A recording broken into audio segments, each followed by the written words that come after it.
All right, everybody, we are diving into our first Cabral Concept of the week, our Motivation and Mindset Monday, and a really important show. I was actually talking about this with a private client last week, and I knew I needed to go in depth this week on the show. So basically, I was sharing with this client, listen, what you consider moderation is greatly hindering your results. Greatly hindering your results. Now, I don't want to give away too much about their specific case study, but I'm going to give you about a half a dozen different examples today that may be harming you in your relationships, your spirituality, your career, your health, your body transformation, and so much more. Because we've been taught to believe this lie that moderation is okay. So I'm going to give you some examples in just a second, but moderation is not okay if it's harming your body, right? So the first example, like this will make a lot more sense when I give you the blueprint of what this is. Think about this. If someone has celiac disease, anytime they have wheat with gluten in it, right? Because wheat contains gluten and gliadin, when they eat that, they have an inflammatory reaction. Not a regular inflammatory reaction to gluten, but an autoimmune, strong, violent inflammatory reaction from their immune cells going in and essentially moving through the gut wall, creating massive amounts of inflammation that leads to pain, sometimes loose stool or cramping, and then leads to systemic inflammation. So not good. So you hear on social media, you can have sourdough bread, just like a slice or two a day, right? No big deal. Well, sourdough bread, although it reduces gluten, not okay for someone with celiac, not until they really begin to heal the gut, and then maybe even then, not going to work for them. So when I say moderation, I always ask, for who? For who is this okay for? Because gluten is not okay for somebody with celiac or a lot of people with thyroid issues or autoimmune issues like rheumatoid arthritis. They just don't do well with it. So we remove it from their diet for about 3 to 6 months, let that body begin to move into a healing state, and then we can start to add back in some of their favorite foods. And during a flex meal, they get to have whatever they want. Do they have a reaction? Typically not, because we've greatly emptied that rain barrel, right? So that's a really big one. So again, it's not about moderation, it's about balance in life. What does your body, your relationships, your spirituality, your health, what do all of those things need to stay balanced? Now, let me give you another example. I actually share this. I'll share this on a couple shows. This is an important one because I have some individuals that can have a flex meal once a week, twice a week, maybe even 3 times. And there's no issues with their weight. There's no issues with their cravings. They're good. Some individuals that I work with, and I've worked with now, this has been going on for how many years I've worked? About 25 years. So there are some people, when they have a flex meal, they go out the night before, they have their favorite pasta dish, they have a glass of wine, and they have a little dessert, and they thoroughly enjoyed themselves. And great, no issues at all. Guess what happens the next day? They want more of it, and they can't control those cravings. At least not yet. They haven't learned to, right? So, and it's not just learning to, it's like they might have certain deficiencies, all sorts of things might be going on. So here's the thing. For that individual, it's not in their best interest yet to eat certain foods, which then trigger days of cravings and unraveling of both their mind and body. So moderation for them, it doesn't work yet. So, but they might be able to do other things besides maybe some pasta and wine. They might be able to have, I don't know, they go out and they have a big steak or they have whatever it is they want and they don't have that issue then the next day, right? Maybe it's not grass-fed, all those things, but they're out and they want to have dinner, they want to enjoy themselves. Totally get it. So just understand that some things don't work for some people and you just might be one of those people. I have this conversation with my 2 daughters all the time because my oldest daughter can eat things a little bit differently than my youngest daughter. My younger daughter can't have the same things as my older daughter. All right. So, I just say, listen, I'm the same way. I can't do cow's milk dairy. My oldest daughter, she's okay with it if she has it sometimes. My youngest daughter, no, she's not. She's got the same thing that I do. There's no digestive issues, but you start to get a little, inflammation in the sinus area, the congestion in the nasal passages, give you a little bit of maybe skin acne or whatever it might be. Not everybody's the same. So can I have some cow's milk? Sure, no big deal. What's the worst that's going to happen? I might get a little bit of postnasal drip or a little bit of congestion the next day. So it's not even like right away. So is it the end of the world? No.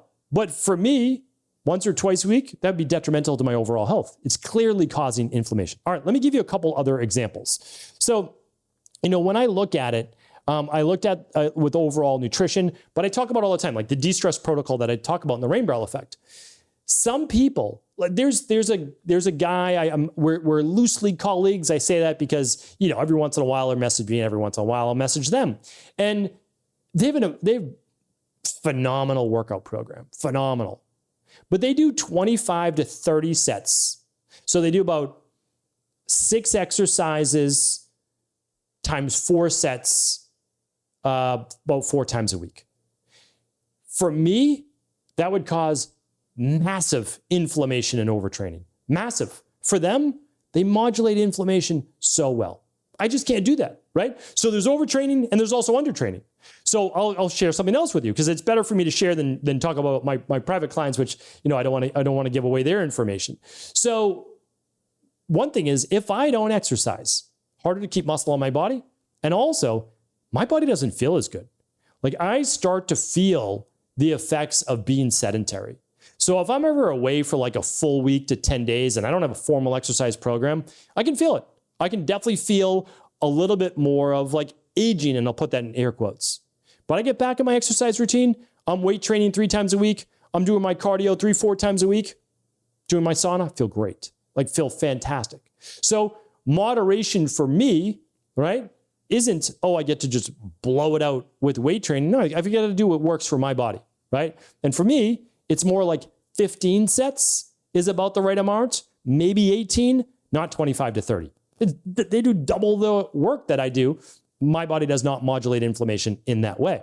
And again, you could talk about, you use curcumin, you should be doing, listen, I get it. I understand. All right. So the next one that I want to share is, because I only want to give things that I can probably provide a little bit of value on. But one of those is with overall, relationships and like how we kind of look at each other. And I can't give relationship advice, but I can certainly talk about just like human psychology. And so what we want to look at is that certain individuals, right? If you look at the 5 love languages, if you've never heard about that before, I'll link it up on today's show notes. Let's find it today at stephencabral.com/3405. Some people, so for example, I don't want to give examples. All right. So let's just say some people like their space. They need more quiet time. They're really more introverted, and they need to spend a lot of hours by themselves a day in order to unwind, go within, and calm their nervous system. And then other individuals, they actually get more energy from being around others. So think about it. If one partner, right, one spouse is more of an introvert, and the other one, let's not call them an extrovert, but they like to be talking and they like to exchange more energy and all of those things, talk, chat, hang out.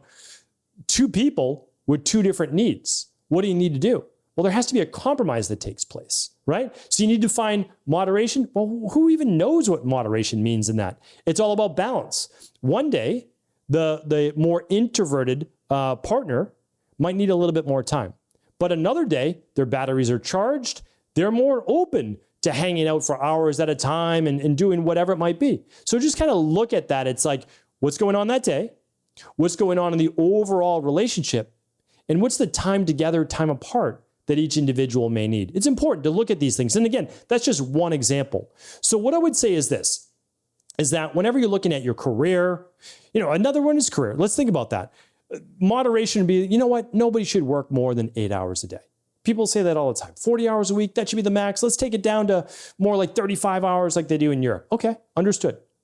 But what if some people love what they do, or they're starting a new business? You start a new business and you're coming from nothing and you're investing all your life savings and you're only going to work 6 hours a day. I mean, good luck pulling that off. That's going to be really challenging. So there's a season of life. When I opened my new clinic, 18 months of working all the hours, right? Like it's a lot. But what are you doing? You're following your dream.